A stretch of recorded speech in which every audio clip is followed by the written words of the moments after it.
one last special guest coming on the stage. I think you all must have heard of Société Générale. They're one of Europe's largest financial services institutions. They are a 150-year-old French multinational servicing over 31 million customers in 67 countries worldwide. So joining me today is Carlos Cristovao. Carlos is their Cloud Compute Service Manager. Carlos is a 20-year IT professional. It's his passion for technology that got him deep expertise in virtualization, cloud computing, and software as a service. So please help me welcome Carlos on stage. Carlos. So good to see you. Hi, Monica. Thank you so much for joining us. Really appreciate it. You're welcome. We always love to hear from a real customer. So thank you for joining us.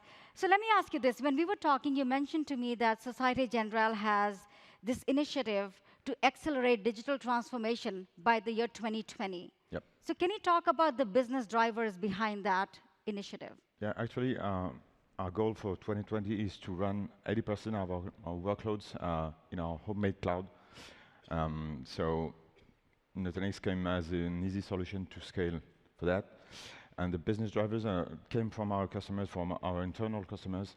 They wanted to have applications that would be built and microservices that would be built faster and, of course, in the cheapest way. And when you say homemade cloud, you mean like a private cloud, right? That's private cloud. Yeah. Well, it sounds like an ambitious project to me. So how did you guys prepare for it in the technology team to support that initiative? We transitioned to our cloud started in 2014, and by 2016 we were running 30% of our workloads in the cloud, and transitioning to DevOps and agility helped us a lot to develop those microservices. Great, and I know, again, when we were talking, you talked about how important getting your infrastructure technology platform was important for this initiative. And of course, we are really glad that you chose Nutanix for that. So I'd love for you to talk about, why did you choose Nutanix and the scope of the deployment of Nutanix in the environment? Well, we chose Nutanix because it was the easiest platform to scale when we wanted to pick up a solution, to scale up, scale down, of course. And as we were aiming to run 80% of our workloads in the cloud, was an important driver to scale as we wanted from a compute perspective. Mm-hmm. So when we started building the cloud, we went for foundation first. And in the meantime, we've developed our own bare metal APIs to provide any kind of workloads with Nutanix Compute. Well, so I want to mention one thing that you told me when we were talking, that you have over 1,000 Nutanix nodes deployed. I just want people to hear that from you. 1,000 plus Nutanix nodes running. Yes, imagine that. And then we also talked about what applications and workloads are you running on that Nutanix environment that you have? Today, we're running any kind of workloads, starting from databases, analytics. We're also running, soon we will be running VDIs also. Yes.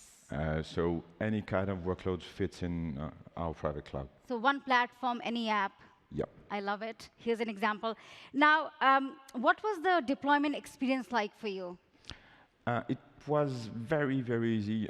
Foundation, of course, helped us the last in the early beginnings. Mm-hmm. And we were running Nutanix and ESXi on top of it. And everything was very easy to deploy, to scale. It was fast and very, very simple. Great. And what about the business outcomes? Because ultimately, you had business requirements to fulfill, right? Yep. And we still do. Our internal customers are very pushy and very demanding in terms of microservices to develop. And this simplicity of deployment helped us focusing on developing our microservices for these internal clients. So the outcomes are really simplicity and fast developing of microservices. So you were your end user able to now access the environments very quickly. So how do they respond to this new platform that you've deployed internally? They were very delighted with the simplicity of the access to the platform, as we call it.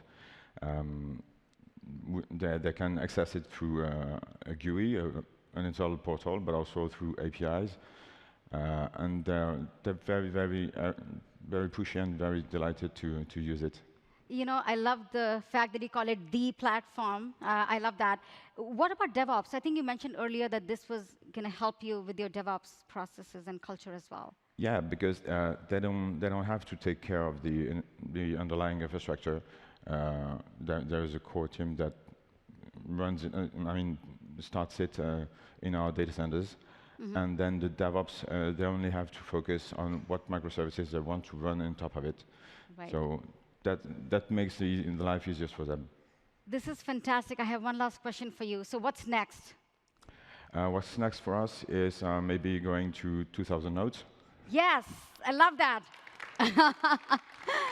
Exactly. Thank you. And then one of the main projects that is to come is reaching those 80% running on a private cloud, connecting also to the. We're already connected to Amazon and Azure, of course, but maybe going more to hybrid, and of course hosting VDIs on this homemade cloud. Carlos, thank you so much. I really appreciate it. I do have a gift for you. Hold on, don't go anywhere. I have something for you from Denmark, which I picked up since we're talking about delight. This is called the Hoptimist. I don't know if you guys know what an Hoptimist is. Please check it out. It's a design from the 1960s. It brings delight to people. It's supposed to make you smile and bring joy and spread joy. So from us to you, thank you so much for being a customer.